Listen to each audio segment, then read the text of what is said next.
Martina. Olha, então a gente aqui lá para o treino da truta, vamos lá para a Vila Nova de Paiva. Mas tu achas que isso é mesmo para levar truta? Olha, Quina, aqui se diz treino da truta. É pouco pagamento, deve ser com trutas. Eles sabem que a gente tem aqui estes rios todos. Pois é, olha, depois a gente vem aqui para o Rio Tófara. Então, mas tu ainda demoras, mulher. Eu já pesquei a minha, tu estás aí uma vida inteira. Então nunca mais morde, o que é que tu queres? Tem que morder, não é? Olha, mas há quem diga que a estrela é uma maravilha. Tem lá uns atletas. Este aqui é fumo. Ele corta aquilo, olha, vocês nem querem que ele, quando as sapatilhas começam a correr, é uma fumaça dos diabos. Mas isto é um grande atleta, o gajo. Quina, é para cá dormirmos hoje, mulher. Ai, cala-me, Quina. Essa pesa, Quina. Não a deixes fugir, puxa o anzol, mulher. Bata cá, boa. Ai, que ela vai cair. Ai, Jesus. Bota aqui, Quina. Ai, que ela vai-se. Olha.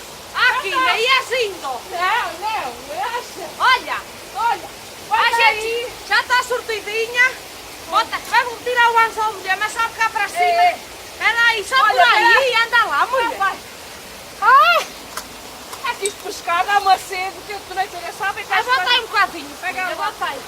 Olha até, olha. Aqui, então agora já temos as trutas, não é? Já. Agora nós já irmos para a Vila Nova, vamos caminhoneta, é? Vamos, apanhamos ali da Vila da Ponte, a caminhoneta. Na paragem? Sim, na paragem. A gente apanha lá e então dia 30 vocês apareçam no treino da truta em Vila Nova de Paiva. Olha, maltinha, a mesmo até dia 30 não falhem, porque isto diz que há lá uns grandes atletas. É verdade, aqui diz que é de categoria. Lá aquelas picadas também são assim para os fortes, mas nós também somos fortes porque o vinho dá-nos assim aquela fortaleza Isso toda. fortaleza é comigo. É, então até dia 30, viva a alegria, viva o desporto. Apareçam que as quinas vão lá estar. As Apareçam. quinas são na Silha.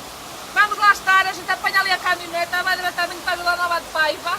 E encontrem-se lá connosco. Olha, as inscrições já estão abertas, se É faz favor, verdade. Trail da Truta, dia 30 de setembro, então até lá.